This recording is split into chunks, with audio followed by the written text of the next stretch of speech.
Unida jindiar gibibane.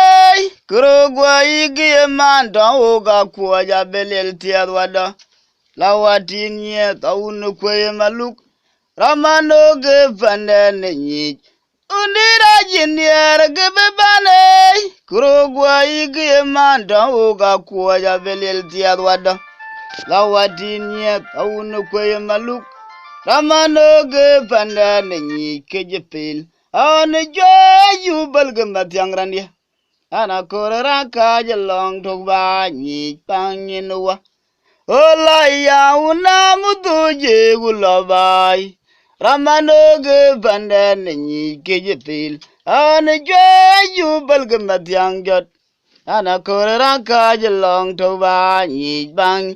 Unira jindiar gibibane. Kurugwa igi man don uga kuwaja belel tiadwada. Lawatin yet awunu kwe maluk. Ramano ge banden nyich. Unira jindiar gibibane. Kurugwa igi man don uga kuwaja belel tiadwada. Lawatin yet awunu kwe maluk.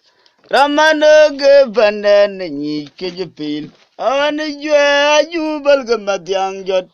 Ana korera kajalong dogba nyich panginwa. Kulaya undan mutuje gulabai.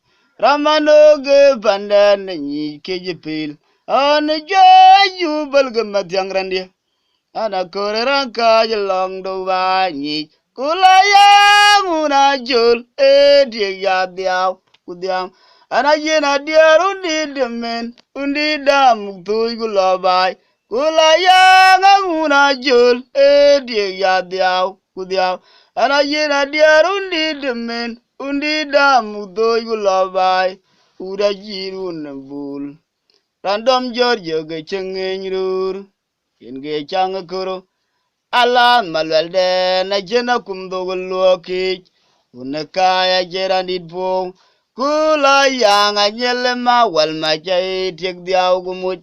Lawa dom jongelwel gumatiang jorwa. Unakure jir unajarjaran yorwe yenindiak. Benam koch ura jir unabulakang. Random jorjo ge chengen rur. Inge chang kuro. Alan malwelde na jena kumdogulwa kich. Unakaya jerandit po. Unagura jiru ne jarjaran yorwe yenindia kabandam koch ura jiru nambulagong. Random Georgia ge chengen rur. Inge chang kuro. Alan malwelde na jena. Lamanga dira yang nyirga unaguro kwage. Malwana wala na love ge jen por yoy koi gama. Kuryang mawan. Angogwanya wala na dam tiemrier. Amugala na toj bani kwadit. Abiadon dida yon nyal beko jarioch. Manke nyirge ma alanden. Amuwala na guro guwag bani. Malwana wala na lobe gejen por yoy koigama. Muriang mawan. Angokwanya wala na dom tiemrier. Amugala na toj bani kwadit. Abiadon dida yon nyal beko jarioch. Mangedien nyirgema alanden bunyal. Yagedien dia mang julganyma kubu lokemarum. Majaga mukti mayang koran nguberenwa. Dagamang danyetigama yagedien dia mang julganyma kubu lokemarum. Majaga mukti mayang koran ngube. Uyale lirambalen kujon keny. Ojaria geden yole nyakai. Ramlaga jeg banyal. Ramlaga jeg banyal. Kugwangdu. Ujale la lieran dia kujon keny. Ojaria geden yole nyakai. Ramlaga jeg banyal. Ramlaga dira jeg banyal. Kugwangdu ngaleng. Mayana jang mayaw. Meda jerioj begwoblen. Inge jang malwanga nyakai. Ayangot. Ujale la lieran dia kujon ken. Ujeria geden yole nyakai. Ramlaga jeg banyal.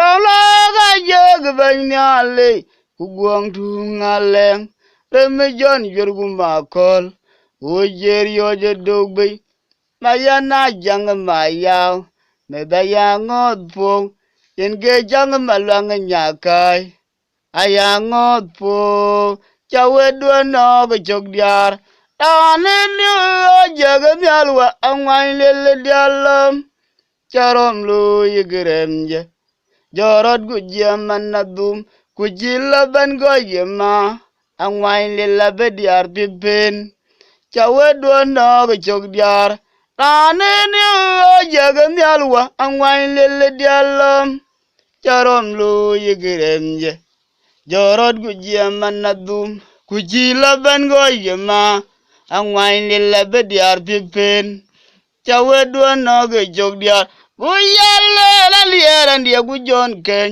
o jeria buden yole nyakai romlo ga jeg banyal romlo ga jeg banyal le ugwang tu ngaleng teme jon yer gu makol o jerio je dogbe mayana jang mayaw me da jerio be gwoblon inge jang malwang nyakai ayangot po chawe do no go chok diar ane ni o jeg nyalwa angwan le dialam charom lu yigremje jorot gujiaman nadum kujila ban goyema